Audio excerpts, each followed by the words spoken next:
अच्छा जी, आप लोग ज़रा इस पर एक निगाह मार लें। हल्का सा मोटा मोटा सिलेबस जो है पूरा यही है, नज़र आ रहा होगा पहले पेज पे बेटा।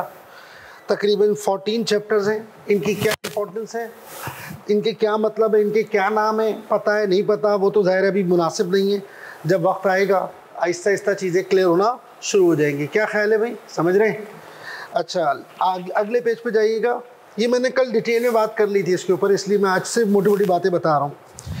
तो अब जो ये चैप्टर आपका जो सिलेबस है ना, आई कैप की स्टडी टेक्स्ट ने 3 हिस्सों में बांटा हुआ है। ए बी सी कैटेगरी बनाई हुई है, वो मैंने आगे पेज पे लिख दी है। नज़र आ रही है आपको लिखी हुई कि ये चैप्टर ए कैटेगरी में डाले हैं। और आई कैप ने सजेस्ट किया था कि हम 35 से 45 मार्क्स इससे कवर करेंगे। स्प्रिंग 22 में 8, 8 और 3, 16 और 13, 29, यानी 35 से 45। 39 तो कितने हैं देखना, 8, 8, 16 और 13, 29 हुए ना। इससे कम कवर किए थे और इस दफ़ा भी ऐसे ही हुआ। इस दफ़ा क्या हुआ, 8 नंबर आया पहला सवाल, यानी दूसरा चैप्टर लेबर कॉस्टिंग, और फिर 18 आया तो टोटल हो गए 26। इट मीन्स इसने जो ग्रेड दी थी ना वो वैसे भी, और अपेरेंटली जब दी थी ना तब भी हमें अजीब ही लग रहा था, क्योंकि ये टॉपिक इतने बड़े नहीं है कि आप पूरा पेपर इस पे 35 या 40 मार्क्स इस पर दें।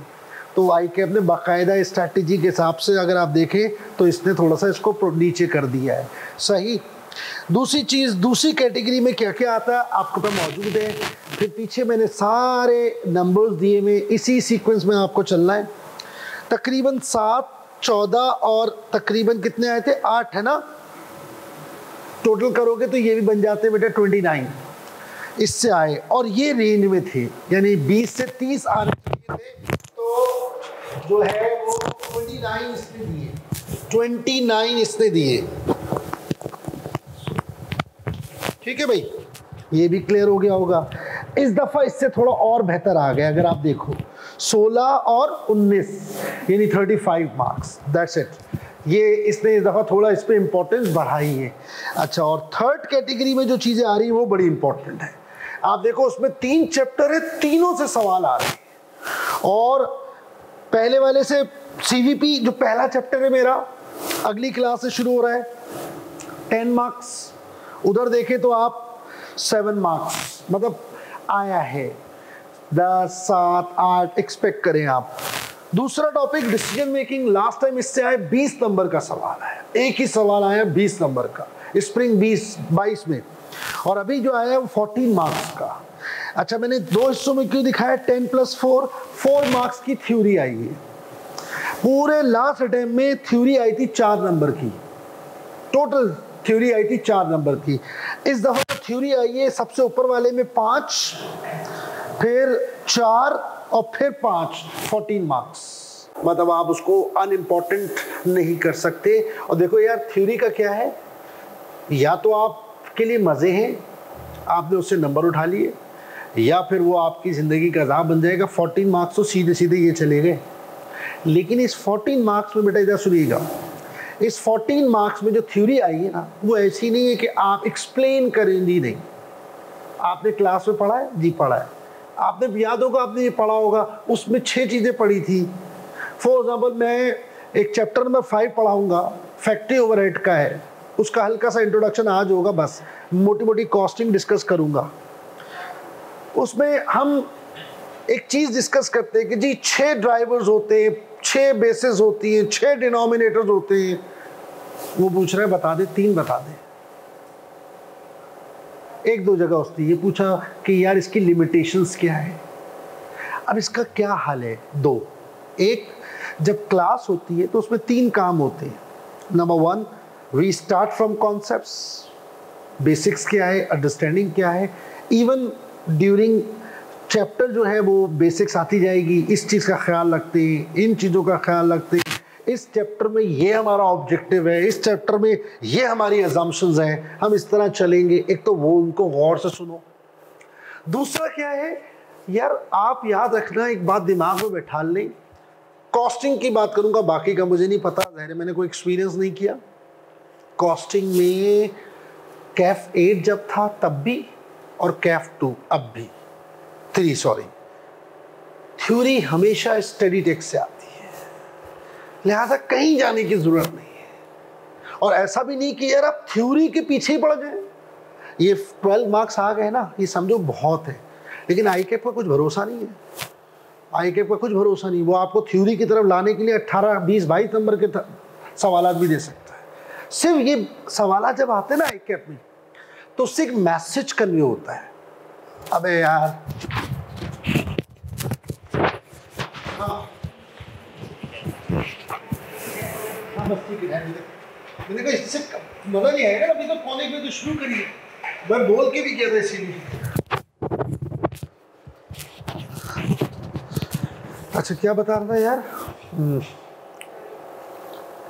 अभी जरा पहला वीक है ना, तो उसमें थोड़ी डिस्टर्बेंस ज़्यादा होती है, उसकी क्लास इसकी क्लास। उस दिन मैं बोल के भी गया हूँ भाई इसको थोड़ा टाइम से, चलो खैर जल्दी मेन चीज़ें करा दूँ। हाँ बेटा, स्टडी टेक्स्ट पे देखिए, ये भी नहीं वो थ्योरी। हाँ मैं ये बता रहा था आपको, आईकेप आपको डराने के लिए या ये समझाने के लिए कि देखो हर चीज़ ज़रूरी है, प्रैक्टिस भी ज़रूरी है, बहुत ज़रूरी है, लेकिन थोड़ा सा थ्योरी भी ज़रूरी है। आपने एक चैप्टर पढ़ लिया, टीचर ने पढ़ा दिया, टीचर कोई भी हो कभी भी वो ये नहीं करेगा कि वो एक ही लफ्ज़ जो है ना कवर करके दे दे थ्योरी का, नहीं हो सकता, आप पक जाओगे। यार हम थोड़ी सी थ्योरी बोलना शुरू करते तो जमाइयाँ आना शुरू हो जाती हैं, बड़ी मुश्किल से मैनेज करते कि नहीं एक काम करते, थ्योरी के टुकड़े कर देते, आज इसको डिस्कस करते, कल इसको करेंगे, परसों, तब जाके तो थ्योरी आपके दिमागों में घुसती है। एक साथ पढ़ा दूंगा आप तो भाग जाओगे, मर जाओगे, बोलोगे भाई क्या है यार, ये तो थका दिया यार, सच बता रहा हूँ आपको। ठीक है, तो थ्योरी आपको पसंद ही नहीं है, आप चाहते हो ठक सवाल शुरू हो, और वो होगा जाहिर है, लेकिन थोड़ी थोड़ी थ्योरी पढ़नी चाहिए।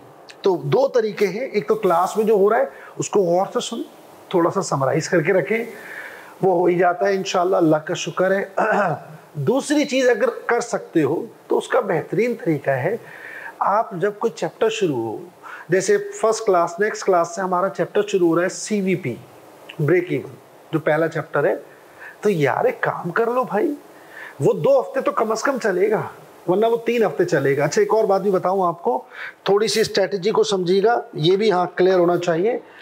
अराउंड हमारे पास ना तकरीबन आप कह सकते हो 15 हफ्ते हैं, 15 वीक्स हैं, 15 कह लो या 16 वीक्स कह लो, जो अभी शुरू होंगे और ये जाएंगे तकरीबन हमारे पास, अभी कौन सा महीना चल रहा है, सितंबर का एंड है ना, सितंबर तो समझो ना होने के बराबर है, अक्टूबर नवंबर दिसंबर जैन, हमें जैन में एंड कर देना है। तो 4 महीने में 16 हफ्ते होते, एक हफ्ता ये ले लो, और ओवरऑल तकरीबन 15 या 16 हफ्ते। चैप्टर कितने, 14, तो एवरेज एक हफ्ते में एक चैप्टर खत्म होता है, तो वो हमारे पास 2 हफ्ते बचते, ऐसा नहीं होता, और सारे चैप्टर एक जैसे नहीं होते। तो मैं आपको थोड़ी सी स्ट्रैटेजी बताऊं, कौन से चैप्टर टाइम लेते हैं और कौन से चैप्टर कैसे होंगे। मसलन पहला चैप्टर है CVP है, हाँ बेटा CVP है ना, ये कम से कम 2 हफ्ते वरना 3 हफ्ते लेगा, यही तो बेस है। अगर एक दफा आपने इस चैप्टर को कंट्रोल कर लिया तो ये चैप्टर आगे हर जगह हेल्प करेगा। कितना मैंने कहा, 2 to 3 वीक्स, क्योंकि पहला चैप्टर है ना, तो इसमें हर बेसिक्स आ रही होगी। सर ये कैसे हुआ, ये कहां से आया, फिर इसमें जो जो चीजें सीखोगे, कॉस्टिंग के अंदर 3 चीजें जिसको आ गई वो CFAP तक चला जाए, उसे कॉस्टिंग में मजा आता है। 3 चीजें मैं आज ही रात बता रहा हूं। Number 1, how to deal inflation. Costing में इन्फ्लेशन के साथ जो तुम्हारा एग्जामिनर खिलवाड़ करता है ना, उसको हैंडल करना हर किसी के बस की बात नहीं है। दूसरा, लॉसेस की डीलिंग, इन्फ्लेशन की डीलिंग, और तीसरी चीज होती है अलाइनमेंट। अलाइनमेंट क्या है, मैं मजाक तफरी में बता सकता हूं, 10 गधे 7 घोड़े कितने हुए, गधे गधे होते हैं, घोड़े घोड़े होते हैं, 17 नहीं हो सकते। ये है अलाइनमेंट। ये कैसे हो सकता है, 10 kg 4 लीटर आपने कह दिया 14, हो ही नहीं सकता। 10 कुर्सियां 4 सीमेंट के बैग आपने कह दिया 14, नहीं हो सकता। ये इस पे आपने बिलीव रखना है। कॉस्टिंग में ये मसला है फाइनेंशियल रिपोर्टिंग के मुकाबले में, वहां सब कुछ किसमें है, रुपीस में। कॉस्ट, फर्नीचर की कॉस्ट ये, बिल्डिंग की ये, गाड़ी की ये, फलाना की ये, फलाना की ये। यहां आपको मल्टीपल फैक्टर्स मिलेंगे, केजीज, लीटर्स, मीटर्स, यूनिट्स, उसमें तमीज रखना है। आवर्स, आवर्स के अंदर लेबर आवर्स, मशीन आवर्स, कुछ नहीं है, इसका कोई हल नहीं है। अब 3 चीजें हैं, 2 चीजें सीवीपी में कवर कर दूंगा। पहले चैप्टर में इन्फ्लेशन को डील करना, इन्फ्लेशन को डील करना परफेक्टली नहीं हो पाएगा सीवीपी में, इसका आगे जैसे जाते जाएंगे थोड़ा और होगा, लेकिन 70-80% कर दूंगा। लॉसेस तो पूरा इसमें कवर है, एक दफा इससे लॉसेस सीख लिए, अब किसी भी चैप्टर में आएंगे आप डील कर लोगे। उसके अंदर कई चीजें, फॉरवर्ड जाएंगे तो क्या करेंगे, बैकवर्ड जाएंगे तो क्या करेंगे, लॉसेस किस किस तरह से देगा, सब बता दूंगा एक दिन के अंदर। सुकून चाहिए होता है, 3-4 घंटे लगाएंगे, पूरी लॉसेस की स्टोरी समझा दूंगा। इन्फ्लेशन भी 80% हो जाएगा, कैफ 3 में जितनी जरूरत है वो सारा हो जाएगा। फिर हाँ, कैफ 6 में जब जाते हैं बजटिंग, तो वहां पर बजटिंग के अंदर इन्फ्लेशन पे और ज्यादा वो प्रॉब्लम क्रिएट करता है। कैफ 3 तो निकालो ना, ये निकल जाएगा। अगर 70, 60, 80% आ गया तो 20% सीखना बड़ी बात नहीं है। आई होप मेरी बात समझ गए। और तीसरी चीज अलाइनमेंट, वो आपने ना हर चैप्टर में उसको पता है सीखने की टेक्निक क्या है, रिलैक्स। आप आराम से सुने, सोचें, जवाब देने से पहले, बोलने से पहले फाइनलाइज कर दें। नहीं, ये नहीं हो सकता यार, ये कैसे हो सकता है, 10 kg 12 लीटर प्लस कर दो 22 हो गए, नहीं हो सकते। ये थोड़ा सा रिहर्सल टाइप करनी है, अपने आप को ना कन्विंस करना, ये नहीं हो सकता। हाँ हाँ प्लस हो जाएगा, यानी मैं प्लस कर दूं, वो तुम्हें सवाल में ऐसा उलझाएगा कि तुम बोलोगे यार प्लस कर दे यार, और आप जिसकी बेसिक अच्छी होगी बोलेगा नहीं। ये 3 काम सीखने, जिसमें से 2 काम, तीनों ही सीवीपी में होंगे, 2 कंप्लीटली कवर हो जाएंगे, एक आगे रहेगा, तो सीवीपी टाइम लेगा। अगला टॉपिक है बेटा इंट्रीज, 2 दिन। अब आप देख रहे हो कैसे कवर होगा। अब आप बोलोगे यार 16 वीक्स हैं, अभी तो पहला चैप्टर ही नहीं हुआ। तो भाई पहले चैप्टर में हमने लगाए 3 हफ्ते, अगले में आधा हफ्ता, समझ आई बात। 2 दिन, ये बहुत डिटेल में कराने वाली बात बता रहा हूं आपको, है ही नहीं कुछ, मोटी मोटी चीजें हैं, प्रैक्टिस करी। 6-7 सवाल के इनफ। एक भी सवाल नहीं आया इसमें से आज तक, अभी तक। कैफ 8 जब था तब भी इसके 3 या 4 सवाल आए थे, तो जिसकी जितनी औकात है उसको उतनी ही इंपॉर्टेंस देंगे हम। क्या ख्याल है, समझ गए मेरी बात। प्रोसेस कॉस्टिंग, फिर एक और बड़ा टॉपिक। प्रोसेस कॉस्टिंग की एक राज बताता हूं तुम लोगों को, बड़ा मजेदार। इधर करने के लिए 20 सवाल, प्रैक्टिस के लिए 20 सवाल, यानी जब सीखेंगे 18-20 सवाल करेंगे, लेंदी लगेगा। और जब समेटेंगे ना तो 2 सवाल। यानी ये इस चैप्टर को तमाम बड़े चैप्टर में समेटना, एग्जाम्स के दिन में करना सबसे आसान है। ऐसा कर लेंगे इन 2-2.5 हफ्तों में कि इंशाल्लाह जब इसको समेटेंगे फारिग। तो ये 2 हफ्ते ये लेगा तकरीबन, रफ सा आइडिया दे रहा हूँ। Join and by 1 week. फिर उसके बाद क्या है यार, factory overhead departmentalisation around 1 week. Activity based costing बहुत हुआ तो 3 दिन, ये मैं आपको बहुत बता रहा हूँ, 3 दिन बेहतरीन है। सही। स्टैंडर्ड कॉस्टिंग, ये मैंने बोल्ड जो किया हुआ है ना, समझ रहे, देख रहे होंगे आप लोग, बोल्ड किया हुआ है मैंने सिलेबस को। जिसको मैंने बोल्ड नहीं, बेटा पहले पेज पे जाके चेक करना है, पहला पेज, शाबाश, पहला पेज, ये पहला नहीं, पहला ये वाला। हाँ, मैं इससे चल रहा हूँ, सीक्वेंस मैंने ये रखा है और उसका ब्रेकअप मैंने आगे दिया हुआ है, तो दोनों को आपको हेल्प मिल जाएगी। स्टैंडर्ड को ये सारी बातें क्यों करते हैं, देखिए आपका थोड़ा माइंड क्लियर होना चाहिए। होता है बाहर दोस्त मिला, अबे यार अभी तक 2 चैप्टर हुए। ओ भाई हमें पता है, टेंशन वाली बात नहीं है, हमें पता है कहाँ हमने बैलेंस करना है।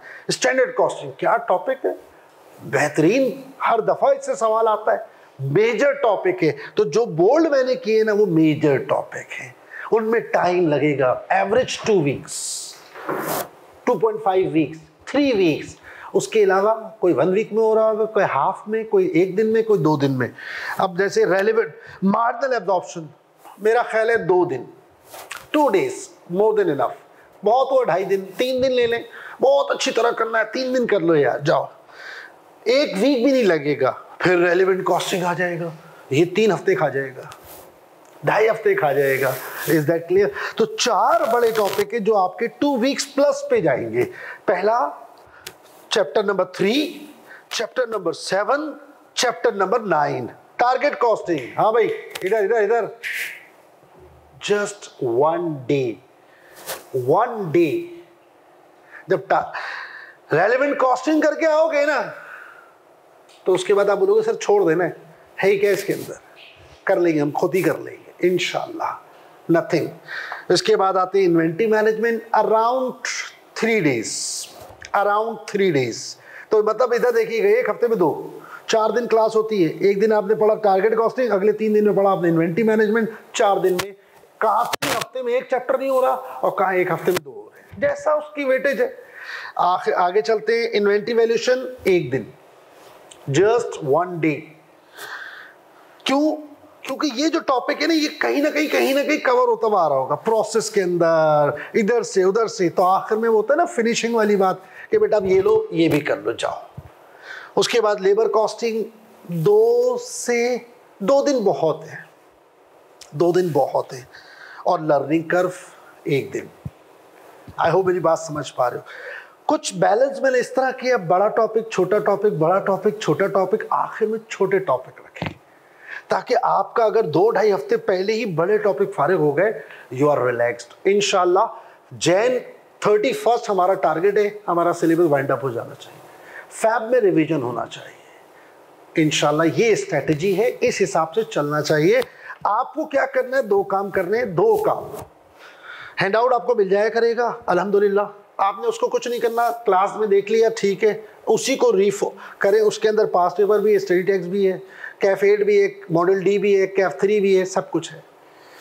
तो आपको इधर उधर जाने की जरूरत नहीं है। दूसरी चीज, थ्योरेटिकली अगर कर सकते हो तो बहुत अच्छी बात है, कोई बड़ी चीज नहीं होती। सीवीपी स्टार्ट हो रहा है, ठीक है यार, 3 हफ्ते चलेगा ना, बस ठीक है। काम करता हूं मैं, या तो उस चैप्टर के एंड में कर लो, ज्यादा बेहतर है, या उस चैप्टर के स्टार्ट एंड में बेहतर है, लेकिन कर लो उसको। आप बोलोगे मैं एंड में कर लूंगा, भाई एंड में ना ये 14 चैप्टर्स के जो सवालात किए हो उसको दोबारा करने में टाइम लगता है, आप नहीं कर सकते। आपने स्टडी टेक्स्ट उठाया, मोटा मोटा, सिर्फ मोटी मोटी हेडिंग्स, उस हाईलाइटर उठाया, शुरू हो गए 4, ये अच्छा ये लग रहा है यार, ये इंपॉर्टेंट है, ये आ सकता है। एंड में कर लोगे तो फायदा होगा, सारी बातें हो चुकी होंगी, तो थोड़ा टेक्निकली स्ट्रांग होगे, उसकी थ्योरी को समझना आसान होगा। कर लो।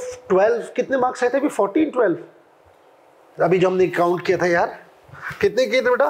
14, 5 नीचे 5 लिखा हुआ है, 3 है, सॉरी 3 है। मैंने जो लाइट लिखा है ना इटैलिक में, वो मैंने थ्योरी कर दी ऐसे ही। ये जो आया ना 10 और 5, ये 2 सवाल आए इस चैप्टर से, 2, एक 10 नंबर का आया और एक 5 और 3 करके आया। इस तरह मिला के 18 नंबर का सवाल आया ये इस चैप्टर से, इन्वेंटरी मैनेजमेंट से। मैंने इसको बोल्ड किया है? नहीं किया। तो इसको बोल्ड क्यों नहीं किया, ये इंपॉर्टेंट है। लेकिन ये यार देखो, बात सुनो, 2 अटेम्प्ट में कोई चीज आ गई तब आप बोले नहीं बड़ा इंपॉर्टेंट है, ये इस हिसाब से नहीं हो। हमें देखना होता है टाइम के हिसाब से। वो टॉपिक जो हमारे 2 वीक्स प्लस ले रहे हैं, वो उसको सीखना मुश्किल है। एग्जाम में वो दे ना दे, कम दे ज्यादा दे, सीवीपी के 7-8 नंबर दे रहा है, डिसीजन मेकिंग से 20-20 नंबर का सवाल आ रहा है। कोई बोले यार 7-8 नंबर के लिए 3 हफ्ते, डिसीजन मेकिंग के लिए भी 3 हफ्ते। ओ भाई, वो जो पहला चैप्टर होता है वहां तुम्हें कुछ नहीं आता, तो वो देखो, उस चैप्टर से तुम्हारी सारी बेसिक कवर हो गई, अब वही तुम्हें हेल्प करने जा रहा है अगले चैप्टर्स में। आई होप मेरी बात समझ गए। हाँ भाई ठीक है। आज का हमारा टारगेट है, हाँ भाई आवाज आ रही है?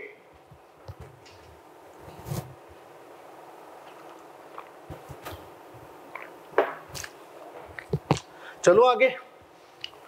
अच्छा जी, आज का टारगेट मैं चाह रहा हूं थोड़ी कॉस्टिंग की जो बेसिक टर्म्स हैं वो थोड़ा डिस्कस कर लें। उसके बाद आप जो है फिर हम चैप्टर की तरफ जाते हैं, टॉपिक की तरफ। बस 1 दिन बहुत है। जरा बेटा इधर सुनिएगा। इधर आपको पता है इदारे 3 तरह के होते हैं, कौन कौन से? सर्विस, ट्रेडिंग और मैन्युफैक्चरिंग, अगर हम उसको क्लासिफाई करना चाहें। बहुत सारे तरीकों से क्लासिफिकेशन होती है। एक होती है soul trader, partnership and joint stock company, हम उस तरफ नहीं जाना चाहते। दूसरी जो कैटेगरी है that is functional category classification, उसकी अगर हम बात करें तो इदारे 3 तरह के आपको नजर आते हैं। Service like KNS, banks, rangers, army, police, courts, service organisations हैं। ट्रेडिंग ऑर्गेनाइजेशंस आप जानते हैं, शोरूम्स हैं, मार्ट्स हैं, ये सब आपके ट्रेडिंग ऑर्गेनाइजेशंस हो गए जो खरीद रहे हैं और बेच रहे हैं। और तीसरी जो टाइप है वो है manufacturing organisations. Manufacturing organisations like Toyota, Honda, LG, Lever Brothers, Procter and Gamble, Siemens, etcetera etcetera, जो बेसिकली प्रोडक्शन कर रहे हैं, जो प्रोडक्शन में बिजी है। तो सबसे पहले जब आप कॉस्टिंग पढ़ रहे हैं तो हमारा फोकस मैन्युफैक्चरिंग ऑर्गेनाइजेशंस पे होगा, मैन्युफैक्चरिंग ऑर्गेनाइजेशंस पे होगा। इसका मतलब ये नहीं कि यार मैं कॉस्टिंग सर्विस में नहीं कर सकता ऑर्गेनाइज या ट्रेडिंग में नहीं कर सकता, मैं अपना टाइम ज़ाया करूंगा अगर मैं वहां करूँ।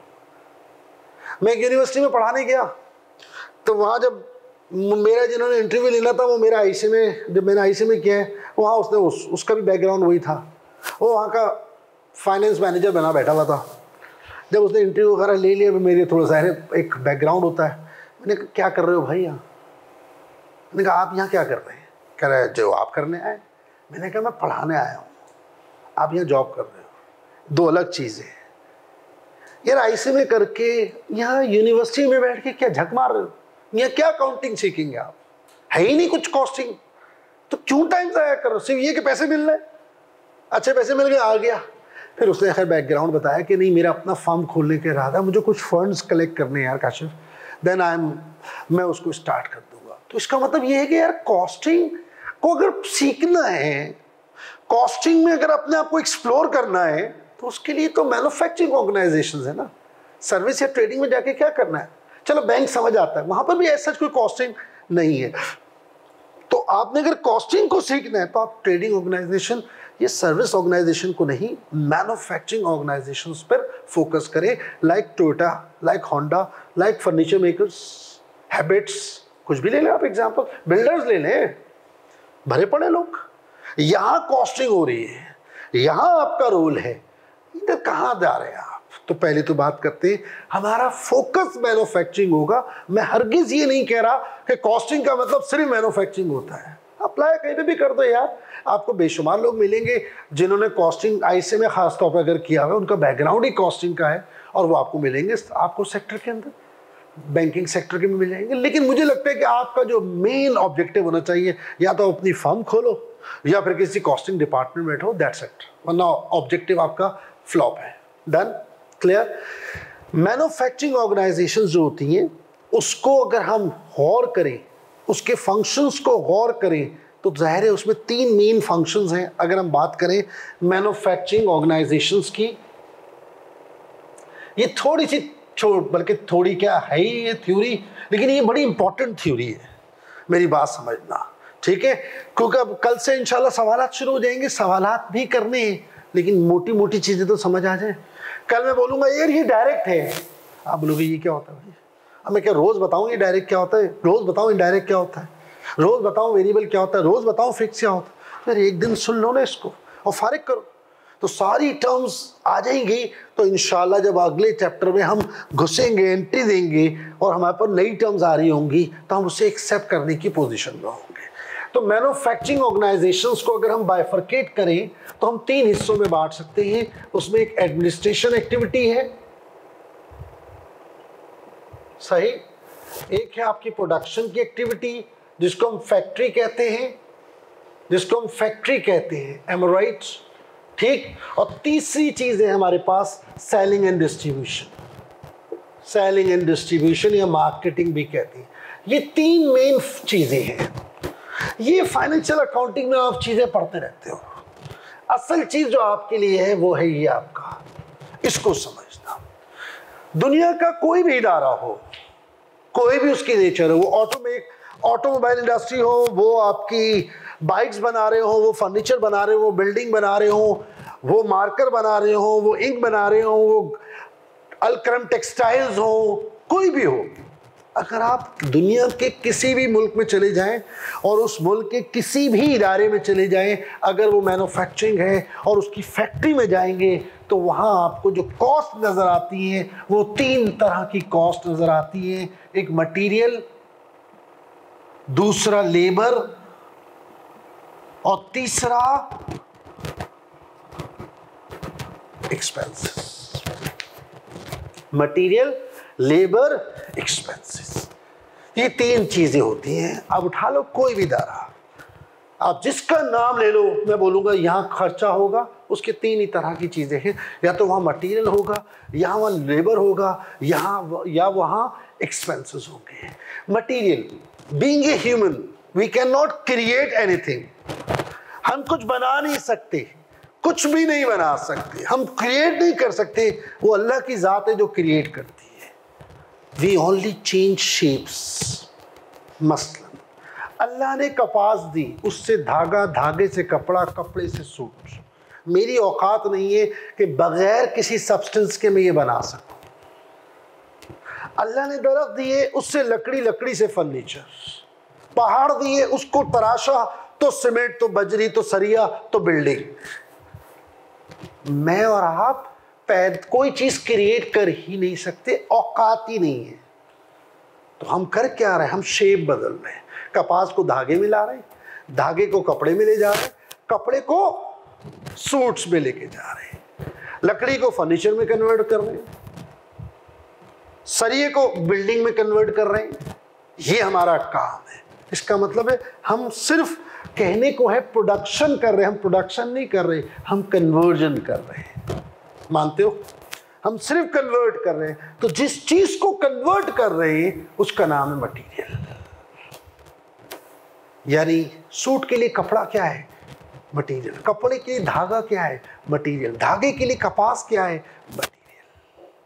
फर्नीचर के लिए लकड़ी, मटेरियल। बिल्डिंग के लिए सीमेंट, बजरी, ईंटें, सरिया, और उसके बाद टाइल्स, मार्बल, कलर, पॉलिश, दरवाजे, खिड़कियां, इलेक्ट्रिकल वायरिंग, प्लम्बिंग, ये सब क्या है? मटेरियल। गाड़ी को उठा ले, गाड़ी में steel, tyre, engine, battery, seat, seat covers, steering, bumpers, AC system, sound system, ये सब क्या है? Locks, handles, rubbers, nuts, bolts. चाहे वो छोटी सी चीज हो, उसका पार्ट एंड पार्सल, उसका पार्ट एंड पार्सल हो। दरवाजे पे रबड़ लगी है ना, वो भी मटेरियल है, उसका भी एक ऑब्जेक्टिव है, शोर ना करे गाड़ी। नट्स लगे, वो भी ऑब्जेक्टिव है, जो उसका पार्ट है। यदि आप इन आंखों से या इस दिमाग से सोच सके इसमें क्या मौजूद है। आपके सामने टेबल रखी है, इस टेबल को अगर आप देखें तो कुछ चीजें सामने नजर आ रही हैं, लकड़ी है, फार्मिका है, बिल्डिंग है, कीले हैं, लेकिन पता है कि ये फार्मिका कैसे पेस्ट हुआ होगा? ग्लू से। मटेरियल। जाहिर है हमें पता है इसमें मौजूद है। ये चीज किससे बनी होगी? इसके इंग्रेडिएंट बड़ा आसान है। आप कोई मेडिसिन लेते हैं, आप वो सिर्फ उसकी वो ले लें, भाई इसमें क्या क्या है, वो बता देगा, वो सब मटेरियल है। गाड़ी को आप ओपन करें, जो जो नजर आ रहा है, इवन मैं आप पे छोटे लफ्जों पे फोकस करवाना चाहता हूँ। देखिए बड़ी चीज तो सब बोलते हैं, छोटी पे ध्यान दिएगा ताकि डिफरेंस, आगे जाके एक डिफरेंस बताने जा रहा हूँ। जहन में क्या आएगा? यार सूट का मतलब कपड़ा नहीं, बटन्स भी, बुकरम भी, धागा भी, और भी कोई डिजाइन लग रहा है, वो सब जो उसका इंग्रेडिएंट है। आई होप मेरी बात समझ पा रहे हैं। थोड़ा सा गौर दोनों चीजों पर करो। मेन आइटम तो आप आंख बंद करके बता सकते हो। यार बताओगे यार इस बिल्डिंग के इंग्रेडिएंट क्या बोलोगे? हाँ, ईंटें हैं, सीमेंट है, बजरी है, और दरवाजे हैं, खिड़कियां हैं, और कलर है, मार्बल है, टाइल्स है। अच्छा ठीक है, अंदर भी कुछ है, हाँ हाँ, प्लम्बिंग है, वायरिंग है, खत्म। लेकिन और भी तो छोटी चीजें होंगी। दरवाजा है, दरवाजे के अंदर हैंडल है, हैंडल के अंदर कोई स्क्रू है, वो भी शामिल है, उसका पार्ट होना चाहिए। आई होप मेरी बात समझ पा रहे हैं। तो मटेरियल इसको कहते हैं। आगे जाके बार बार ये लफ्ज आने जा रहे हैं, बार बार आएंगे, इसलिए प्लीज इसको समझिएगा, ठीक है बेटा। मटेरियल। लेबर क्या है? यहां देखिएगा, जल्दी से सुन लें। फैक्ट्री के अंदर जो भी वर्कर काम कर रहा है, जो भी लोग फैक्ट्री से रिलेटेड है, उसको हम टेक्निकली कहते हैं कॉस्टिंग में लेबर। फैक्ट्री से बाहर नहीं, फैक्ट्री, जब हम लेबर की बात कर रहे हैं पहले इस पर फोकस करें। चाहे वो फैक्ट्री का मैनेजर हो, चाहे वो फैक्ट्री में सुपरवाइजर हो, चाहे वो फैक्ट्री का गार्ड हो, चाहे वो फैक्ट्री का स्वीपर हो, या वो फैक्ट्री का वर्कर्स हो, जो शख्स उस फैक्ट्री के लिए जिसको हम फोकस कर रहे हैं, काम कर रहा है, उसको हम कह रहे हैं लेबर। और तीसरी चीज एक्सपेंसेस। इन शॉर्ट, फैक्ट्री के अंदर कोई भी खर्चा हो रहा है, अगर वो इन दोनों कैटेगरी में शामिल नहीं होगा तो वो एक्सपेंस में आ जाएगा। अब आप बोलेंगे बचा क्या? बहुत कुछ है। फैक्ट्री का रेंट है, फैक्ट्री का बिजली का बिल है, रिपेयरिंग एक्सपेंस है, मेंटेनेंस एक्सपेंस है, इंश्योरेंस एक्सपेंस है, डेप्रिसिएशन एक्सपेंस है, अंबार लगा हुआ है। यानी आपको अगर कोई खर्चा बताऊं कि यार ये फैक्ट्री का खर्चा है, तो नंबर 1, क्या ये मटेरियल है? तो सिंपल सी बात है, मटेरियल होने के लिए जरूरी है उसका पार्ट हो। आप कहते नहीं यार ये मटेरियल तो नहीं है। क्या ये किसी लेबर से रिलेटेड है? चाहे वो व्हाइट कॉलर जॉब कर रहा हो या ब्लू कॉलर जॉब कर रहा हो, वो मैनेजर हो, लाखों रुपए सैलरी ले रहा हो, या वर्कर हो, चंद हजार ले रहा हो, स्वीपर हो, इवन स्वीपर हो, वो भी इसके अंदर शामिल है लेबर में। सर नहीं, लेबर में भी नहीं आता, खत्म बात। फिर उसको डाल दो एक्सपेंस के अंदर। हर चीज की 2-2, 3-3 एग्जाम्पल अगर जहन में रह जाए तो रिकॉल करना आसान होता है। सर एक्सपेंस की 2-4 एग्जाम्पल याद रहनी चाहिए। आप इस KNS में बैठे हो, आप सोच लो इस जगह का किराया, ना मटीरियल है ना लेबर है, हो ही नहीं सकता। बिजली का बिल, यूटिलिटी बिल्स, बिजली, गैस, टेलीफोन, सवाल ही पैदा नहीं होता, ना मटीरियल ना लेबर है। इसके अलावा डेप्रिसिएशन ऑफ एसेट्स, इसके अलावा property tax, repairing and maintenance. ये 4-5 मैंने एग्जाम्पल दिए। इनमें से 2 या 3 भी दिमाग में रिटेन कर लिया आपने, तो आपको इस चीज को रिकॉल करना कंपैरेटिवली आसान हो जाता है। तो कॉस्टिंग के अंदर मेन जो एलिमेंट्स ऑफ कॉस्ट है, मेन एलिमेंट्स ऑफ कॉस्ट है, वो 3 हैं। एक मटेरियल, लेबर और एक्सपेंसेस। फिर इसको हम मटेरियल को, लेबर को और एक्सपेंसेस को, मटेरियल, लेबर और एक्सपेंसेस, इनको हम 2 हिस्सों में बांटते हैं, एक डायरेक्ट और इनडायरेक्ट। डायरेक्ट और इनडायरेक्ट।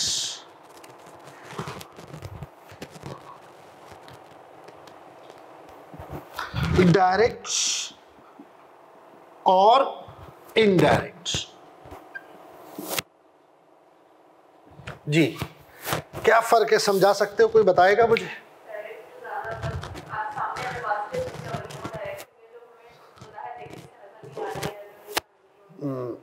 बिल्कुल भी नहीं है।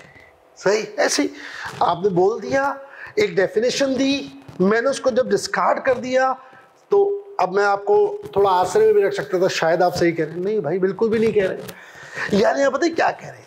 जो नजर आए, जो नजर ना आए, एक एग्जाम्पल के तौर पे, या जो इंपॉर्टेंट है या अनइम्पॉर्टेंट है, इस तरह की कोई डेफिनेशन आपकी बनती हुई, ये बिल्कुल भी नहीं है। पहली चीज मैं आपकी बात से बता रहा हूँ, आप सुनो गौर से, क्योंकि मैं भी बोलूँ आप भी बोलेंगे, थोड़ा सा इंटरेस्ट डेवलप होगा। आज वैसे भी ज़्यादा लंबी क्लास नहीं है।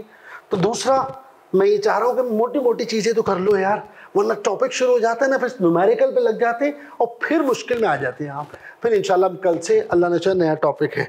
अच्छा जी बेटा, अब आप देखिए इधर कॉस्टिंग में ना, कॉस्टिंग में याद रखिएगा, अगर मुझे पता हो ये कॉस्ट बेकार है तो मैं वो कॉस्ट होने ही नहीं दूंगा। क्यों भाई? आप मेरी बात समझ गए? यानी मैं घर बना रहा हूँ और मुझे पता ही बेकार चीज़ मैं खरीदूंगा नहीं। हम बेटा कोई भी चीज़ ज़रूरी या गैर ज़रूरी का तो फ़र्क ही, खर्चा जो भी होगा, एक अगर आपके जहन में ये था तो मैं ऐसे ही कह रहा हूँ, हो सकता है ना हो, तो मैं अपने तौर पे भी डिफाइन कर रहा हूँ, चाहे मटीरियल, लेबर हो या एक्सपेंस हो, ज़रूरी है, गैर ज़रूरी तो है ही नहीं।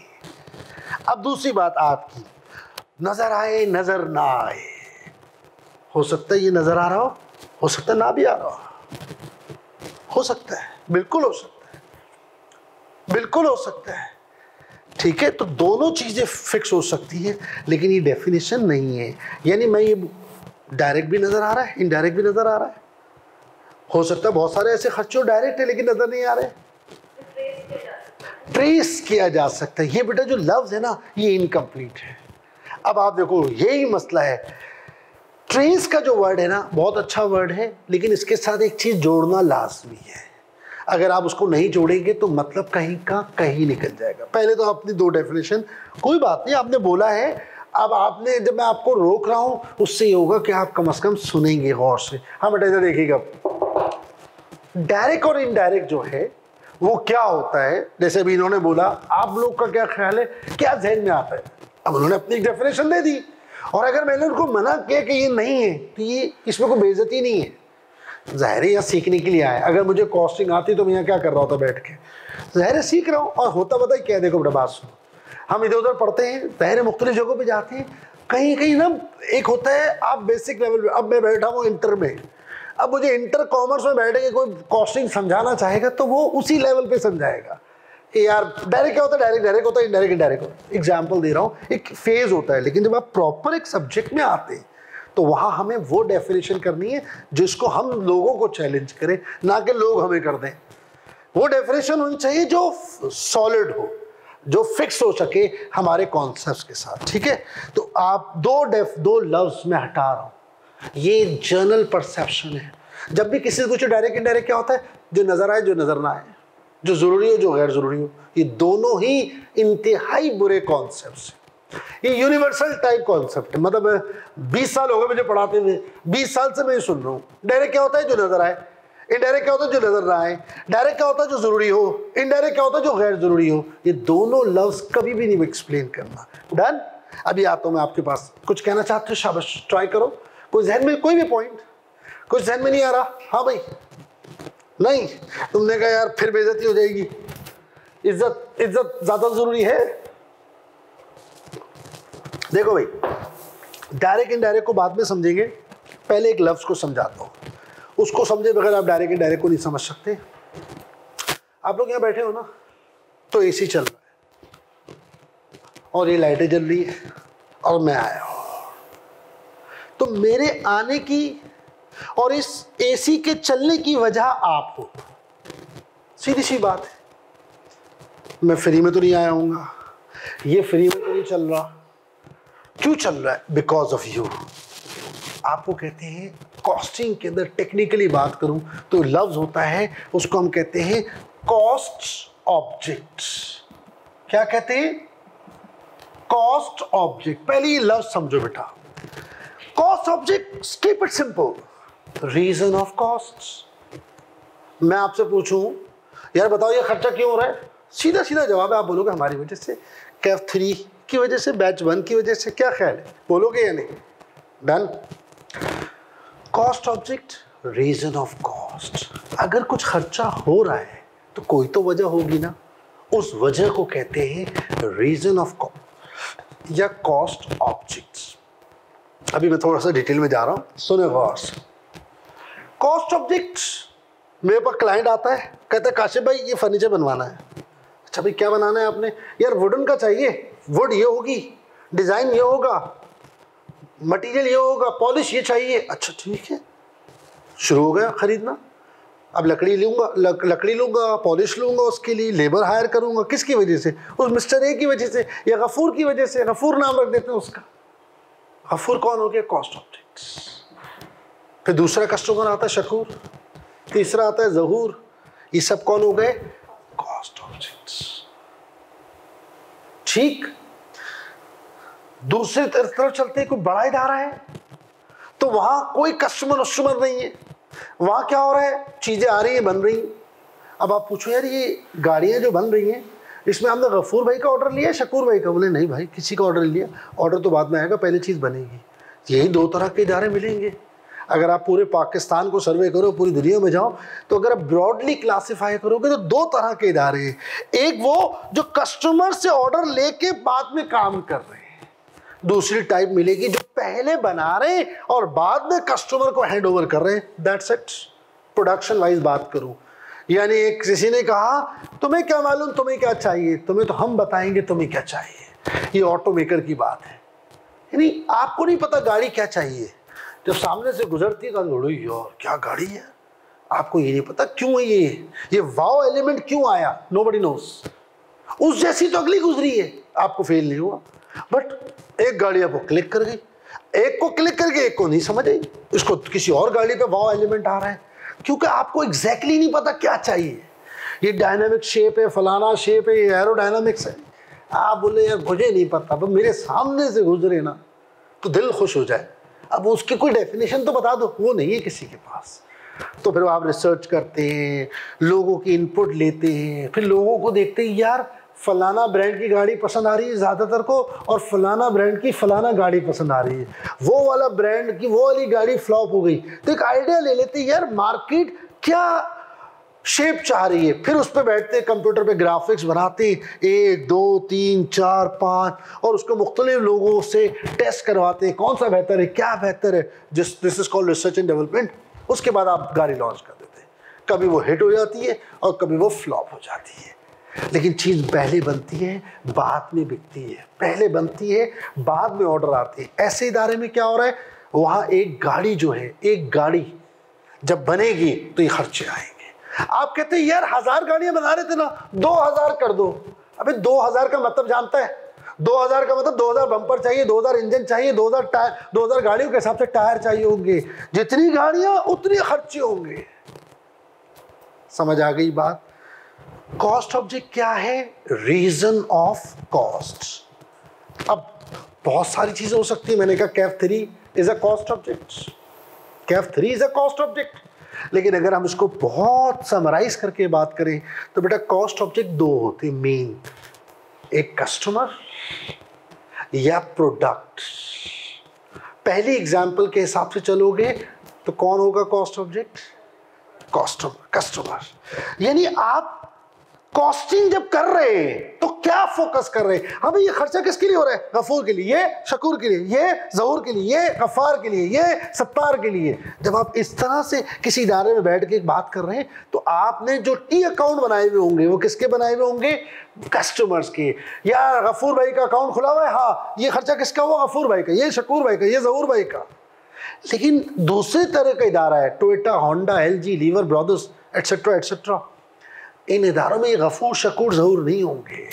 ये खर्चा किसके लिए हो रहा है? वो जो हमने 40 इंच का LED बनाया उसके लिए हो रहा है।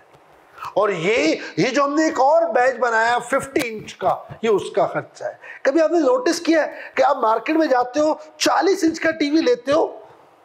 मैं अभी रिसेंटली कुछ अर्से पहले गया, मैं शॉक्ड हो गया। शॉक्ड होने की हालांकि जरूरत नहीं थी, थोड़ी सी बेसिक्स बात होती है, लेकिन मैं आपसे पूछूंगा क्या वजह है। मैंने पूछा यार ये कितने का है, तो 55 इंच का टीवी जो उसने मुझे बताया वो अंडर 1 लाख था। सपोज मैं कुछ 6 महीने पुरानी बात बता रहा हूँ, अंडर 1 लाख था, 1 लाख के अंदर अंदर था। ये 1 लाख 10 था, पता नहीं क्या था ऐसी कुछ। और मैंने उससे पूछा ये 60 या 65 वाला, तो 3 लाख या 4 लाख का। मैंने कहा इतना फर्क, 4 या 6 इंच जो भी उसका है उससे इतना बड़ा फर्क? कह रहे सर कंपनी की पॉलिसी। उसको गरीब को तो नहीं पता ना, क्यों जानते? क्यों? क्योंकि 55 इंच का जो LED बन रहा है उसकी डिमांड ज्यादा है। वो तकरीबन हर घर में ऑक्यूपाई हो रहा है, 50 55 40 सब जगह जा रहा है, जिसको देखो उठा रहा है। लेकिन जब आप चले जाते थोड़ा सा इलाज करते हैं 60 या 65 में जाते हैं, उसके कस्टमर ही नहीं है, तो वहाँ इस इकॉनमी ऑफ स्केल जो है वो रिड्यूस हो जाता है, तो कॉस्ट बढ़ जाती है। उस चक्कर में वो कहीं की कहीं पहुंच जाती है। तो उसमें मसला ये नहीं कि वो 55 से 60 हो गया तो वो कोई शानदार हो गया। अभी तो 55 ले लेना भाई, जब इतना बड़ा डिफरेंस है तो 2 55 वाले ले ले, तब भी पैसे बच रहे। समझ आ गई बात? तो कॉमन सेंस की जरूरत होती है। वहां पर LED क्या है? Cost object. आई होप मेरी बात समझ गए। देखिए मैं ये बोलूँ खाली कस्टमर को फोकस करो तो बहुत ही कोई आपको ना, मैं नैरो माइंडेड होकर बात कर रहा हूँ, अब आप इससे बाहर ही नहीं आ रहे। मैं ये बोलूँ सब कुछ सोचते हो तो भी गलत है यार, ज्यादती है। अब आपको समझ में नहीं आ रहा हम किधर जाए सर? पहले इस लफ्ज को थोड़ा सा क्लियर करो। Cost object, reason of cost. खर्चा हो रहा है, कोई तो वजह होगी। अगर हम इसको समराइज करें, क्लासिफाई करें, तो बेटा कॉस्ट ऑब्जेक्ट कौन हो सकता है? या तो कस्टमर, गफूर, शकूर, जहूर, या फिर प्रोडक्ट। भाई इतना याद कर लो। टोयोटा कंपनी में गए, ये खर्चा क्यों हो रहा है भाई? वो जो हमने यारिस बनाई है उसके लिए। और ये वाला खर्चा ये जो हमने करोला बनाई है उसके लिए, और ये वाला खर्चा ये जो हमने फॉर्च्यूनर बनाई है उसके लिए। क्या ख्याल है बेटा, समझ रहे? ऑन द अदर एंड आप जाते हैं फर्नीचर वाले के पास, एक टेलर वाले के पास जाएंगे, टेलर के पास चले जाए आप, वहां पर क्या हो रहा होगा, वो क्या कर रहा होगा, किस तरह लिख रहा होगा, कस्टमर। अभी इधर देखिए, इधर ये बिल्डिंग बन रही है, ये इसको समझाना तो फिर भी थोड़ा मुश्किल है, टेलर वाली कहानी तो छोटी है ना, बिल्डिंग पे आ जाए।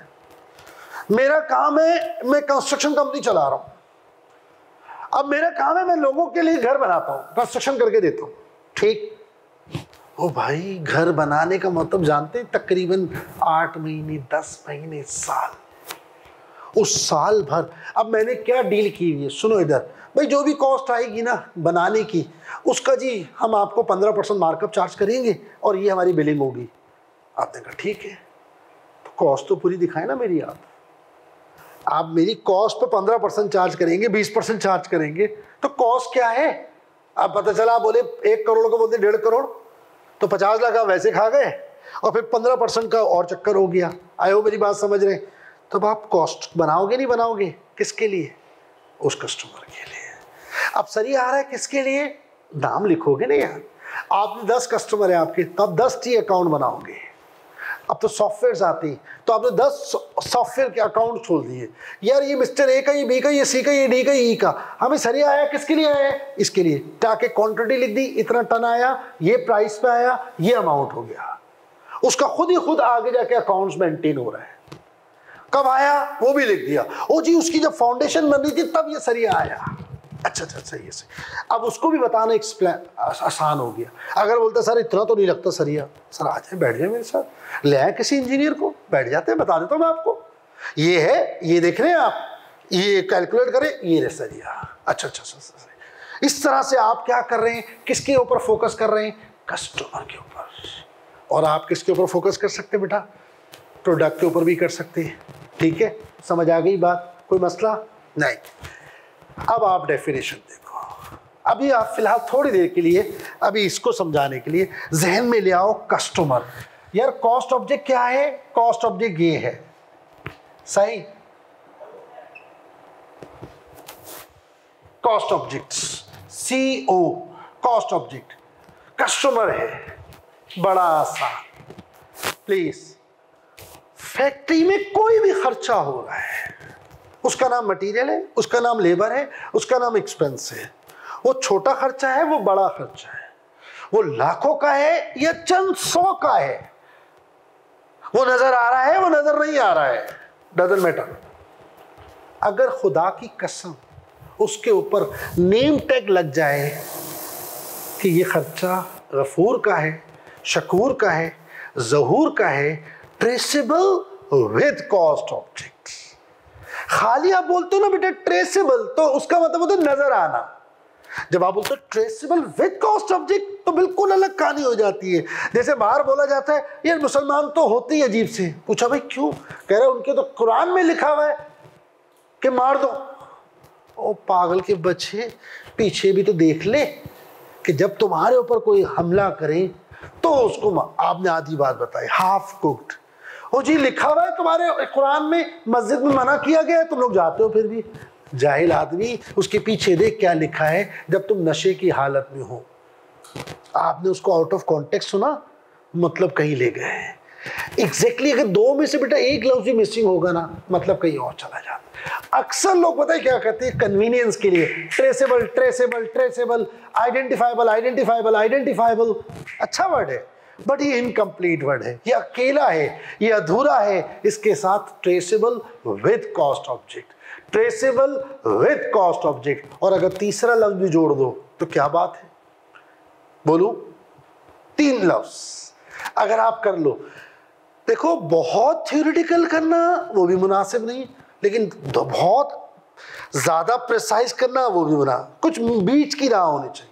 मैं ये नहीं कह रहा आप 10 लाइनें याद कर लें डायरेक्ट इनडायरेक्ट के लिए, मैं ये भी नहीं कहना चाहूँगा 1 लफ्ज़ याद करें। 3 लफ्ज़ों पर डायरेक्ट इनडायरेक्ट की डेफिनेशन जिंदगी भर चलेगी, फिर तुम्हें कोई चैलेंज नहीं करेगा। यहाँ देखो बेटा, conveniently traceable with cost object, 3 लफ्ज़, conveniently traceable with cost object. Conveniently traceable with cost object. क्या मतलब कन्वीनियंट का? अभी 1 मिनट बाद बताता हूं, पहले ये ऑब्जेक्ट वाली बात समझ आई बेटा? इधर देखो, इधर ऊपर देखिएगा, ये लकड़ी किसके लिए आई है? गफूर के लिए। ये सीमेंट बैग्स किसके लिए है? शकूर के लिए। ये सरिया किसके लिए मंगवाया आपने? फलाना के लिए। तो जाओ ना उसके अकाउंट में लिख दो, क्या सोच रहे हो? सही। लेकिन ये लेबर कहाँ काम कर रही है? गफूर की जॉब पे, ये शकूर की जॉब पे, ये गफ्फार की जॉब पे, ये सत्तार की जॉब पे। साफ नजर आ रहा है। जब तुम्हें पता है कि तुम्हारा जो खर्चा हो रहा है किसके लिए हो रहा है, तो फिर उसमें सोचने की क्या जरूरत है? आप उसका अकाउंट ओपन करें और वहां जाके उसकी कॉस्टिंग को पोस्ट कर दें, दैट्स इट। ऐसी कॉस्ट को कहते हैं direct costs. Traceable, conveniently traceable with cost objects. Convenient का लफ्ज क्या है ये भी मैं बता दूंगा। कन्वीनियंट का दूसरा वर्ड है बेटा cost effective way. Cost effective way, ये एक इंग्लिश का वर्ड मैंने बताया, और इसका एक तफरी वाला वर्ड है खोदा पहाड़ नहीं, निकली चुईया वो भी मरी हुई। ये वाला फील आ रहा है तो छोड़ दो। अब याद रखना, खोदा पहाड़, निकली चुईया, और वो भी मरी। चूहा तो चलो कुछ तो जानदार था, अल्लाह माफ करे, इतनी सी चीज निकली वो भी मरी हुई, उसके लिए इतनी एफर्ट्स कर रहे हो, पागल हो गए हो। ये इसका मैसेज है। अभी मैं इस पर थोड़ा डिटेल में आता हूं, 1 मिनट लगेगा। पहले डायरेक्ट का मतलब समझ आ गया? बोलो बेटा। अगर आपको आराम से मालूम हो जाए, कन्वीनियंटली ट्रेस हो जाए कि ये खर्चा किसके लिए हो रहा है, तो वहां जाके रख दो, सही। लेकिन अगर कोई खर्चा हुआ है और आपको पता ही नहीं चल रहा, ये हैंडआउट्स फोटोकॉपी हुए आपकी वजह से डायरेक्ट, काशिफ जिया पढ़ाने आ रहा है आपकी वजह से डायरेक्ट, बिजली का बिल आपकी वजह से आ रहा है, बताओ, आपकी वजह से भी आ रहा है, बट आपकी ही वजह से नहीं आ रहा, क्योंकि मीटर तो एक है ना, बिल एक आएगा। आज आपकी क्लास यहाँ हो रही है, कल वहाँ हो जाएगी, परसों ऊपर हो जाएगी, कैसे काउंट करूँ? पॉसिबल ही नहीं है, पॉसिबल ही नहीं है। लेकिन अगर सपोज मैं एक रूम हायर कर लूँ आपके लिए और वहाँ बैठकर आप ही की क्लास करूँ और आप ही की वजह से रेंट दूँ, आप ही की वजह से बिजली का बिल दूँ डायरेक्ट, अब हो गया सेम। यानी अभी थोड़ी देर पहले इनडायरेक्ट था, मैंने डायरेक्ट कर दिया। ये फर्नीचर बन रहा है, ग्लू लग रहा है, ग्लू तो सबकी जॉब पे लग रहा है, क्या सबके लिए अलग अलग लाऊंगा? नहीं, वो एक होल से लेकर रख दिया होगा, इनडायरेक्ट। लेकिन वही ग्लू अगर मैं किसी जॉब, खास जॉब के लिए ले लेता हूं डायरेक्ट, तो वो नजर आए नजर ना आए ये मैटर ही नहीं करता। वर्कर काम कर रहा है किसके लिए? सर इसके लिए, इसके लिए, इसके लिए, डायरेक्ट। फैक्ट्री मैनेजर को 2 लाख रुपए दे रहे हैं, किसके लिए? किसी पर्टिकुलर कस्टमर के लिए दे रहे हैं? नहीं, सबके लिए, इनडायरेक्ट। फैक्ट्री मैनेजर 2 लाख रुपए, वो इनडायरेक्ट हो गया, और वर्कर को दे रहे 30,000 रुपए, वो डायरेक्ट हो गया। जी बेटा बता देते। अब इसमें 2 तरह के वर्कर्स हैं, सुनो गौर से। एक वो वर्कर है जो उसको रखा ही काम के लिए गया है, यानी कि किसी पर्टिकुलर भाई आपको किस बात की पैसे दे रहे हैं? हम इस बात के दे रहे हैं कि आप ये कुर्सी बना रहे हैं, ये कुर्सी किसकी है? इसकी है। तो आपको पता होता है ना कितना कप लेबर, आपके पास बिल्डिंग का ऑर्डर आएगा तो आप लेबर को बुलाएंगे ना। अब आपने लेबर को बुलाया, भाई आ जाए जरा, क्या हुआ भाई? वो हमारे आदिल भाई हैं, उनका एक घर बनाना है, आपको 400 गज का है। अच्छा सही है सर। अब आपने लेबर को ला रहे, इसको ला रहे, तो पता तो है। लेकिन एक बंदा रखा हुआ है जो क्या कर रहा है, आदिल भाई का घर हो, शाकिर भाई का घर हो, वसीम भाई का घर हो, आरिफ भाई का घर हो, वो सबको देखता जाकर उसकी कॉस्टिंग करना, उनको मटेरियल प्रोवाइड करना, उसकी सैलरी इनडायरेक्ट है। मैंने क्या कहा बेटा, लफ्ज क्या है? अगर कोई खर्चा हो रहा है और अगर वो बड़े आराम से बताया जा सके, यार भाई तुम्हारी वजह से मैंने खर्चा किया है, डायरेक्ट। और अगर नहीं हो पा रहा, कॉमन है, तो इनडायरेक्ट। अब ये अलग क्यों कर रहे हैं? साफ नजर आ रहा है, मुझे कॉस्टिंग करनी है लोगों की, मेरे ये क्लाइंट्स हैं, मुझे इनकी कॉस्टिंग करनी है। जब मेरे पास इनकी कॉस्ट आएगी तो मैं अपना मार्कअप मार्जिन लगा के इनको प्राइस कोट करूंगा। मैं जब इनको प्राइस कोट करूंगा तो ये बराबर में जाएंगे कॉम्पिटिटर के पास, सर ये चीज मुझे चाहिए। काशिफ भाई के पास मैं गया था, उन्होंने मुझे क्या बोला, आप छोड़ो, आप कितने की दोगे? वो तो आपको घसीटेगा, वो तो चाहेगा कम से कम में दे दूं, लेकिन वो जाहिर है पागल तो नहीं है ना, अंडर का कॉस्ट तो नहीं देगा, तो वो अपनी कॉस्टिंग करेगा। बोलेगा सर ये मिलेगी चीज़ आपको 100 रुपए की, मैं आपको दे रहा हूँ 110 रुपए की, आप वहाँ से उठा लोगे। और अगर मैं आपको दे रहा हूँ 90 रुपए की तो आप मुझसे ले लोगे। तो कॉस्टिंग करना बहुत ज़रूरी है। अगर आपको कॉस्टिंग नहीं पता तो आपको प्रॉफिट मार्जिन किस में ऐड करेंगे, और अगर आपने कम कॉस्ट कर दिया तो भी गलत, अपने ऊपर बर्डन आएगा, ज़्यादा कॉस्ट कर दिया तो कस्टमर भाग जाएगा। तो इसमें बैलेंस क्रिएट करना है। तो कॉस्टिंग में, एक्यूरेट कॉस्टिंग के लिए ज़रूरी है कि आपको इन दोनों में तमीज़ पता हो, व्हाट इज़ डायरेक्ट और what is indirect. I hope मेरी बात समझ रहे बेटा आप लोग, क्लियर हो गई बात। एक्सपेंस को ले लो, अंबार लगा हुआ है, अंबार लगा हुआ है, रेंट क्या हो सकता है, आपका क्या ख्याल है? रेंट नहीं बेटा नहीं। देखो एक बात, इधर कुछ भी नहीं सोचो, थोड़ा सा प्रिसाइज, फिर वो हम कोई एक एक्स्ट्रा, एक होता है ना एक्सेप्शनल बातें करना, वो नहीं करनी। पहले एक नॉर्मल बात करनी है, फिर एक एबनॉर्मल बात करनी कि ये भी हो सकता है बट नॉर्मली तो नहीं होता ना। अब क्या साजिद सर ये करेंगे कैफ 3 के लिए अलग बिजली का बिल मीटर लगाएंगे? नहीं भाई सर, हो तो सर, अरे होने को तो पता नहीं, फिर आप सोचने बैठेंगे तो कुछ भी हो सकता है, बट नॉर्मली तो ऐसा नहीं होगा ना। नॉर्मली तो होगा, एक ही यूनिट होगा, एक ही बिल होगा, एक ही मीटर होगा, और वो आपको साजिद सर पे कर रहे हैं। अब आपका कितना है, आपका कितना, मुझे क्या मालूम। समझ आ गई बात? इसी तरह बेटा रेंट, नॉर्मली रेंट का मतलब क्या होता है, जो हम बिजनेस कर रहे हैं उसका रेंट। जो मैं बिजनेस कर रहा हूँ, अब इधर देखो ये जगह, ये केनेस, यहाँ का जो रेंट है, सपोज ये जगह रेंट पे नहीं है, लेकिन अभी हम अज्यूम कर रहे हैं रेंट पे। बेटा एक बात बताओ, यहाँ जो हम रेंट दे रहे हैं, अगर साजिद सर रेंट दे रहे हैं तो कैफ 3 की वजह से दे रहे हैं, खाली आपकी वजह से भी दे रहे हैं, बट खाली आपकी वजह से तो नहीं दे रहे ना, कैफ 2 की वजह से तो नहीं दे रहे ना। CFAP है, ACCA है, कॉलेज है, ISMA के कुछ कोर्सेज होते हैं, हम बाहर लगा हुआ है, अच्छा है। अब आप बोलो नहीं सर हमारे लिए उन्होंने ली होगी, कोई ऐसा पॉसिबल ही नहीं है कि यार कैफ 3 के लिए कोई जगह ली जाएगी। अगर कोई एक्स्ट्रा जगह ली जाएगी भी तो उसमें कैफ 3 या 2 फोकस नहीं होगा, ये होगा यार क्लासरूम में ना, जैसे आज हो रहा है, अब यार कहाँ बैठा लें यार, भाई अब ना मसला आ रहा है, एक जगह और ले लेते हैं आर्जी तौर पे किराया पर, वो 2-3 कमरे की, चलो किसके लिए ये नहीं पता किसी को। आई होप मेरी बात समझ रहे हैं। थोड़ा सा डिटेल में जाने की कोशिश करें तो अच्छा रहेगा। इसी तरह बिजली का बिल हो गया, रेंट हो गया, इंश्योरेंस हो गया, डेप्रिसिएशन हो गया, ये सब क्या है, इनडायरेक्ट कॉस्ट। सर ये क्या चीज़ है, थोड़ा ये तो समझ आ गया, इधर बताना मुझे।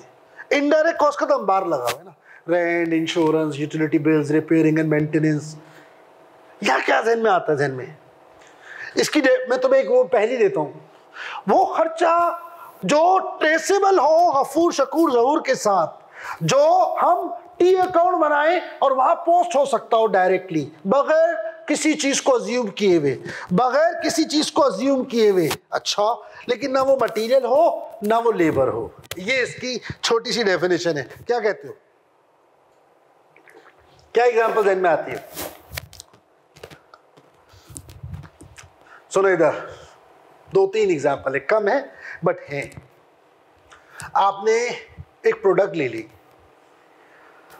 किसी से कहे यार ये आप प्रोडक्ट बनाते हैं, सर हमें भी इजाज़त दे दें बनाने की, होता है ना, सुना होगा कि भाई मुझे किसी ने कोई प्रोडक्ट बना रहा है, बड़ी कामयाब है, आपने कहा ठीक है सर, एक काम करें आप, माशाल्लाह कैलिफोर्निया पिज़्ज़ा है तो आप हमें अलाउ कर दें, फॉर्मूला आप हमें दे दें।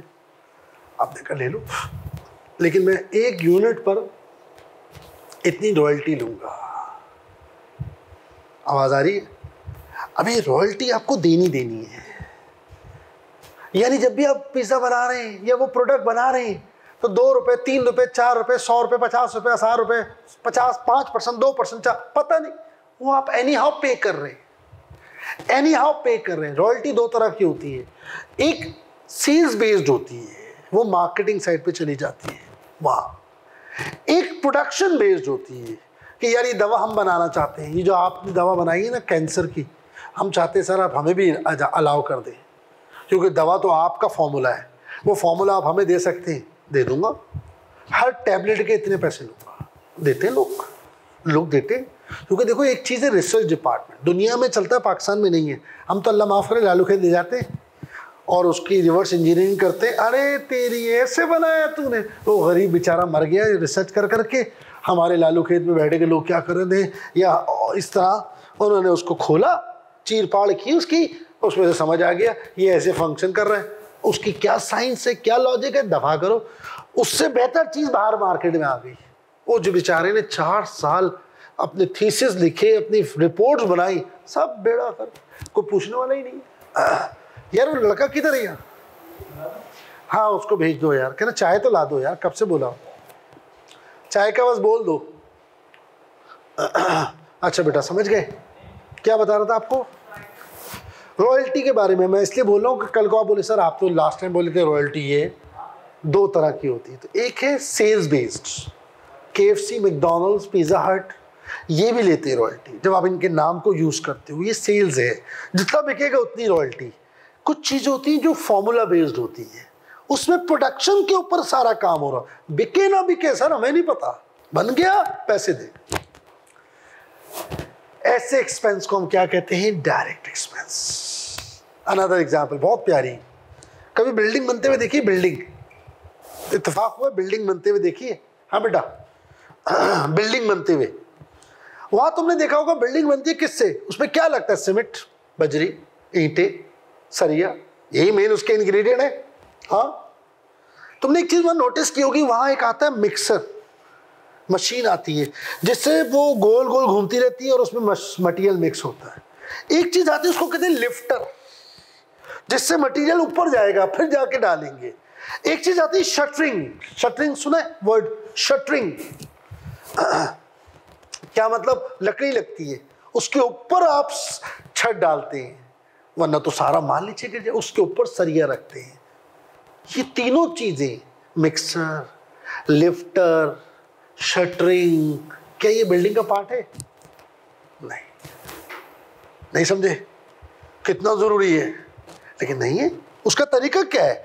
अच्छा बिल्डिंग बनानी है भाई, एक काम करो मशीन ही मंगवा लो, जिसको हम कंस्ट्रक्शन इक्विपमेंट्स कहते हैं, उसमें मिक्सर भी मंगवा लो, ऐसा करो उसमें जो है ना मिक्सर मंगवा लो, और क्या मंगवाओ सर? फलाना मंगवा लो। वो क्यों? वो माल को मिक्स करेगा। अच्छा और शटरिंग मंगवा लो, लिफ्टर मंगवा लो, मंगवा लिया, उसका किराया जाएगा, कौन देगा? कौन देगा ये किराया? बिस्की बिल्डिंग है, दैट्स इट। क्या वो मटेरियल है? नहीं। क्या वो उसका पार्ट है? नहीं। मशीन लगी हुई है? नहीं। शटरिंग लगी है? नहीं, हट गई ना, वो लेबर है, तो उसको क्या बोलेंगे? Direct expense. तो 2 एग्जाम्पल मैंने आपको डायरेक्ट एक्सपेंस की दिए, ज्यादा नहीं देता, मोटी मोटी बातें बता दी। एक क्या है आपकी रॉयल्टी टाइप चीज, लेकिन प्रोडक्शन बेस्ड हो। अगर मार्केटिंग बेस्ड है तो फिर वो सेलिंग एक्सपेंस में आएगा, फिर वो यहाँ नहीं आता। सही है बेटा, इधर देखिएगा जल्दी से।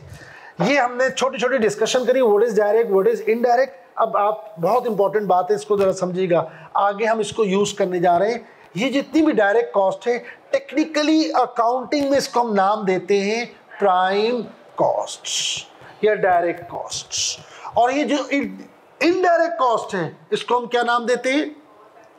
हाँ, फैक्ट्री ओवरहेड्स। आगे जाके शॉर्ट में मैं बोलूंगा FOH। अब इसके 2-3 नाम है। सर मैं क्या बोलूं? अरे कोई एक बोल दे यार, लेकिन नॉलेज सबकी हो।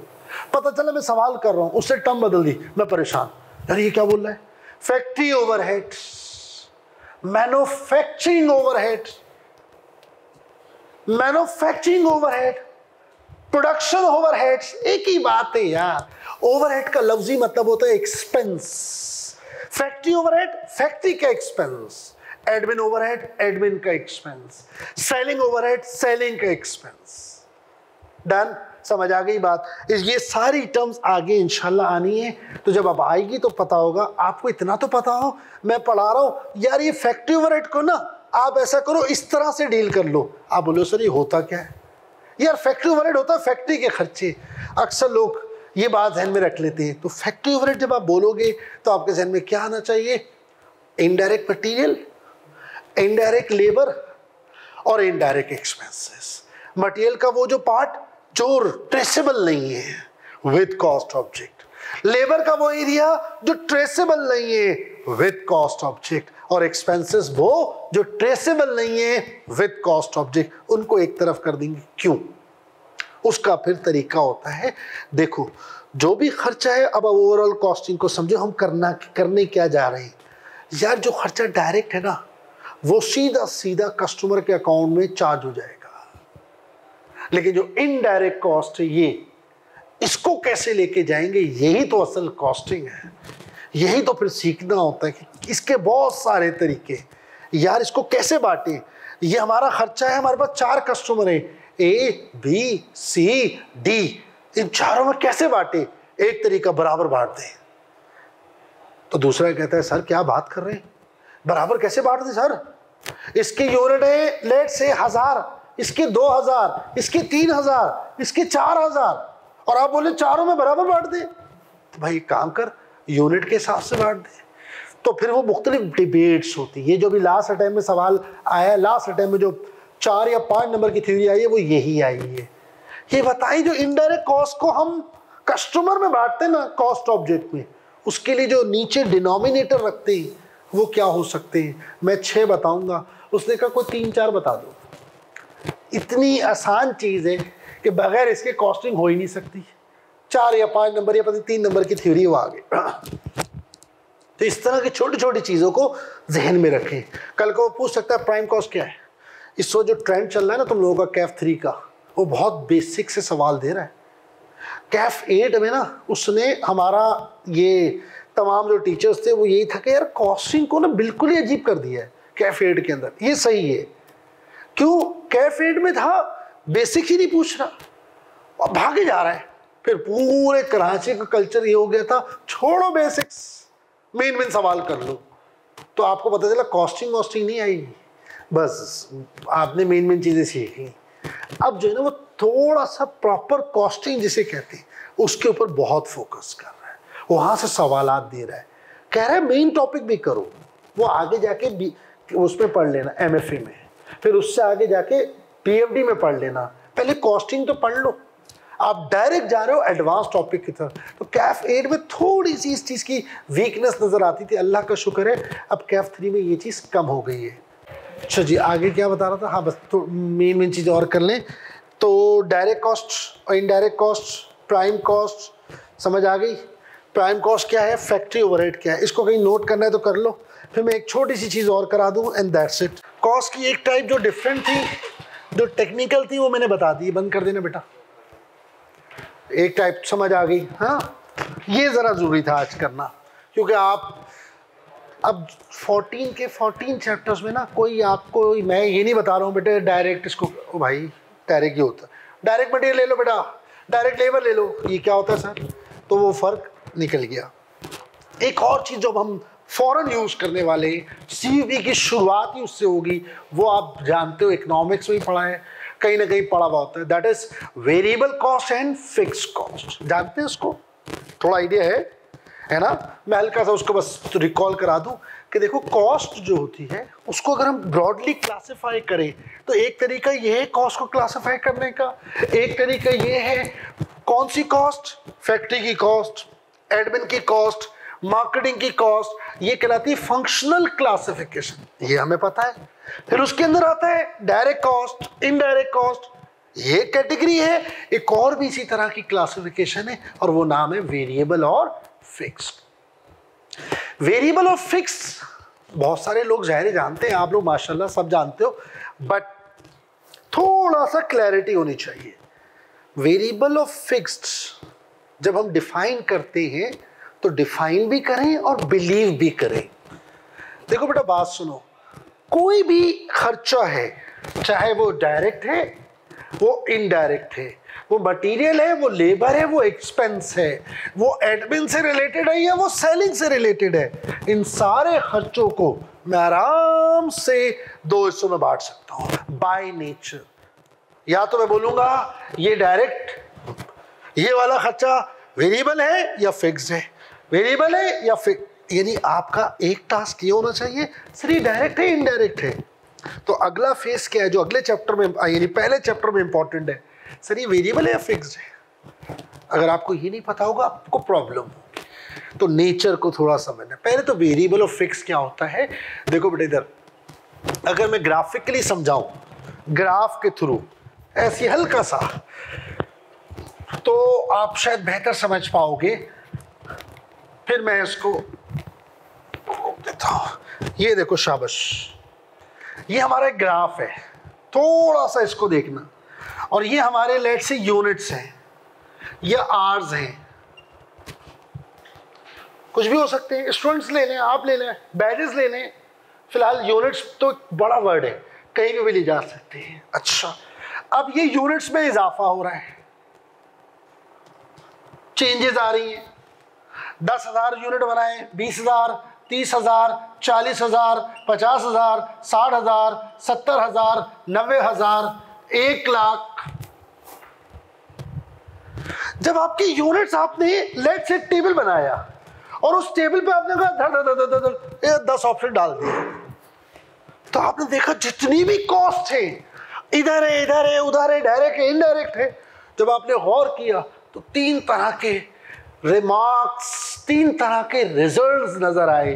एक आपने देखा, एक ये मिजाज है, कुछ लोग होते हैं ढीठ किस्म के, आप उनसे कुछ भी बोलते रहो वो हंसते रहते हैं। हाँ बहुत ही बेगैरत हो, हाँ आप बड़े ही अल्लाह माफ करे, समझ रहे हैं आप, उल्टे सीधा उनको बोले जा रहे हैं, आप सुनाए जा रहे हैं। भाई मिलते ऐसे लोग।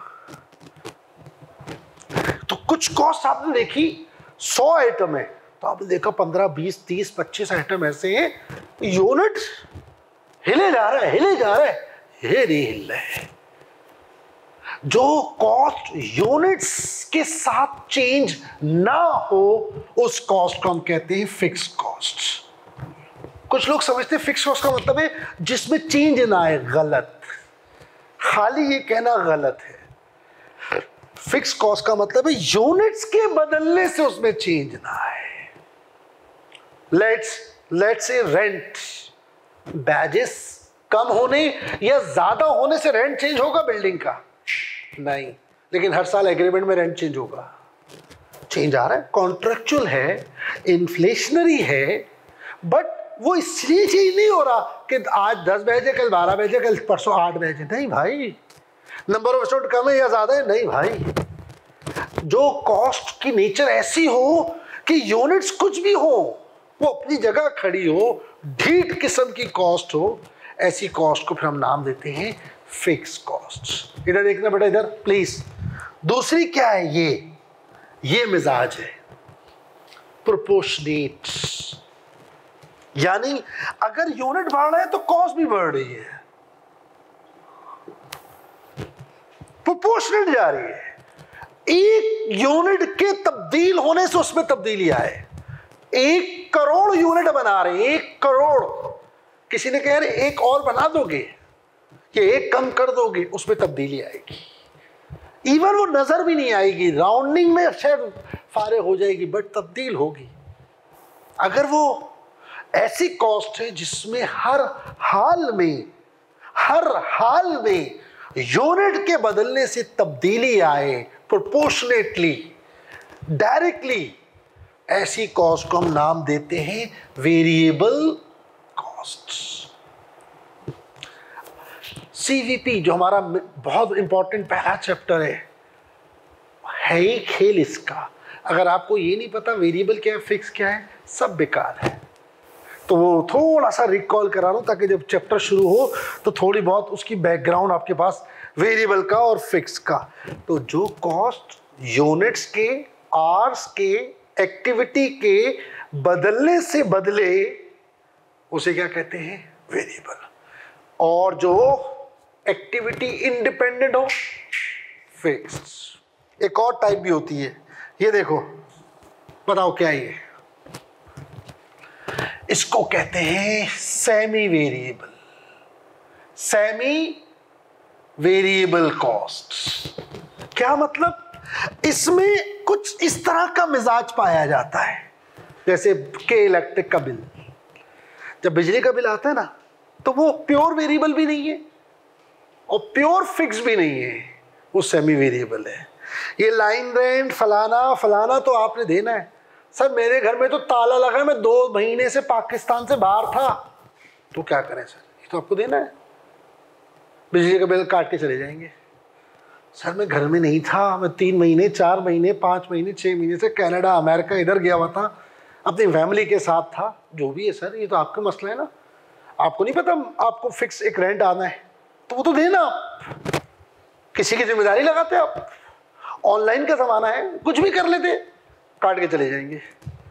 सर मैंने 1 यूनिट यूज नहीं किया, तो क्या करें सर, छोड़ दे आपको।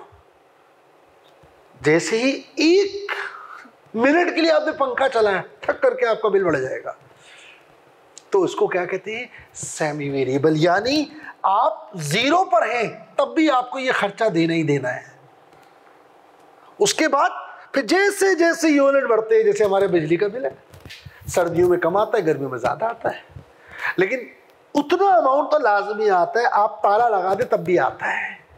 तो कॉस्टिंग में आपको जो है 3 तरह की कॉस्ट नजर आती है, एक वेरिएबल, एक फिक्स्ड और तीसरी सेमी वेरिएबल। तो इसको थोड़ा समझ आना चाहिए। जब हम कहें कि यार ये कॉस्ट वेरिएबल है, तो फिर हमारा बिलीव होना चाहिए it will change, it will change. मैंने एक बड़ी अच्छी एग्जांपल दी, इसको फोकस करो। 1 करोड़ यूनिट आप बना रहे हो, और कोई बोला मैंने 1 यूनिट तो बोला बढ़ा दो यार, 1 करोड़ मारकर बनाए, एक मेरे लिए भी बना दो। सर कॉस्ट बढ़ेगी, चेंज होगी कॉस्ट, लिहाजा वो आपको पे करना पड़ेगा। लेकिन फिक्स कॉस्ट 10,000 से 20,000 यूनिट हो गए, वो खर्चा वही है। अभी कुछ दिन पहले यहाँ एक भी क्लास नहीं हो रही होगी लेट से, तब भी वही जगह प्रॉपर्टी टैक्स। हाँ उठा ले भाई, सही, हाँ खाली, ठीक है भाई। तो ये वेरिएबल होता है, एक कॉस्ट की टाइप है, फिक्स है, और एक सेमी वेरिएबल। अब आपको एक छोटे से राज की बात बताऊं, जब हम कॉस्टिंग के अंदर वेरिएबल और फिक्स की बात करते हैं तो हमें नजर आएंगे 3 तरह की कैटेगरी, वेरिएबल, फिक्स, और एक और टाइप होगी सेमी वेरिएबल। इसको मैं अक्सर लोगों से कहता हूं, ये ऐसे जैसे गोश्त, हड्डी और हड्डी वाला गोश्त। गोश्त जिसमें हड्डी नहीं है, एक वो जो हड्डी है, और एक हड्डी वाला गोश्त, सेमी वेरिएबल। कॉस्टिंग ये कहता है कॉस्ट 2 ही होती है, एक वेरिएबल या फिक्स्ड। तो सर इसका क्या करें? तो भाई जो फिक्स है वो एक तरफ रख दो, जो वेरिएबल है वो दूसरी तरफ रख दो, और सर सेमी वेरिएबल का क्या करें? इसको लेके जाओ, इसके टुकड़े करो, इसमें से गोश्त अलग करो, हड्डी अलग करो। हम जो आगे जाके जब भी हमें वेरिएबल और फिक्स की जरूरत होगी, तो और अगर वो बीच में बोलेगा थोड़ी सी कॉस्ट सेमी वेरिएबल भी है हमारे पास, सर ये ऐसे नहीं चलेगी, उठाएं, इसके टुकड़े करें, इसके टुकड़े करके लाएं, और इसमें से आप वेरिएबल अलग कर दें, फिक्स अलग कर दें। तो ये 2 तरह की कॉस्ट आपको अगले चैप्टर में जाने से पहले, यानी सीवीपी में जाने से पहले थोड़ी नॉलेज होनी चाहिए थी, तो आज मैंने उसकी दी। फिर अब जब वो टॉपिक शुरू होगा तो इंशाल्लाह फिर आपको समझ आ जाएगा कि सीवीपी क्या है। ठीक है, फिलहाल आज के लिए इतना काफ़ी। अल्लाह हाफ़िज़।